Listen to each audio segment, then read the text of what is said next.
Hi guys, ഗൽബ്രോ YouTube ചാനലിലേക്ക് എല്ലാവർക്കും സ്വാഗതം. ബിഗ് ബോസ് മലയാളം സീസൺ 7 ആദ്യത്തെ കണ്ടസ്റ്റന്റ് ബിഗ് ബോസ് ഹൗസിലേക്ക് കയറിയിരിക്കുകയാണ്. അത് മറ്റാരുമല്ല, നമ്മുടെ കോമഡർ ആയിട്ടുള്ള അനീഷ് ടിയാണ്.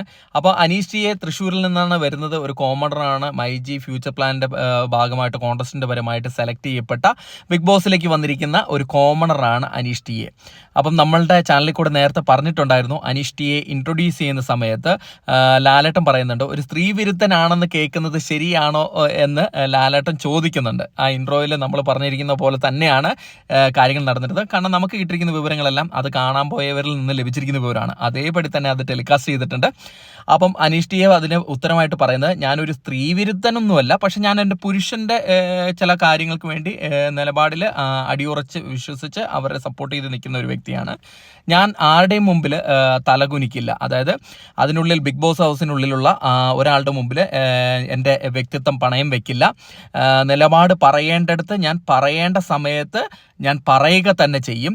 അതിനായിട്ട് ഞാൻ പുറകോട്ട് പോകത്തില്ല. എപ്പം പറയണമോ അത് അപ്പം ഞാൻ പറഞ്ഞിരിക്കും എന്നാണ് നമ്മുടെ അനീഷ് ടിയെ പറഞ്ഞിരിക്കുന്നത്. പിന്നെ അനീഷ് ടി കയറുന്നതിന് മുമ്പ് അനീഷ് ടിയുടെ വീട്ടിലെ കാര്യങ്ങളൊക്കെ കുറിച്ചിട്ടാണ് പറയുന്നത്. പുള്ളി ഒരു കുറേ വായിക്കുന്ന ഒരു വ്യക്തിയാണ്, അതോടൊപ്പം തന്നെ ഒരു കർഷകനാണെന്നൊക്കെയാണ് പുള്ളിയുടെ വീഡിയോ പ്ലേ ചെയ്തപ്പോൾ അതിൻ്റെ അത് പറയുന്നത്. അതോടൊപ്പം തന്നെ പുള്ളി ഈ ബിഗ് ബോസിൽ കയറാൻ വേണ്ടിയിട്ട് ജോലി വരെ രാജിവെച്ചു. ബാങ്കിൽ ജോലി ചെയ്തിട്ടുണ്ട്. അതുപോലെ തന്നെ ജോലി വരെ രാജിവെച്ച് ഇതിന് വേണ്ടിയിട്ട് നിൽക്കുകയാണ്. ഫാമിലി നല്ല സപ്പോർട്ടുണ്ട്, അച്ഛനും അമ്മയും നല്ല സപ്പോർട്ടാണ്. അതോടൊപ്പം തന്നെ പുള്ളിയുടെ ഫുൾ സപ്പോർട്ട് ചെയ്യപ്പെടുന്ന പുള്ളിക്ക് ഒരു അനിയനുണ്ട്. അനിയനായിരുന്നു കൂടെ വന്നിട്ടുള്ളായിരുന്നു കേട്ടോ.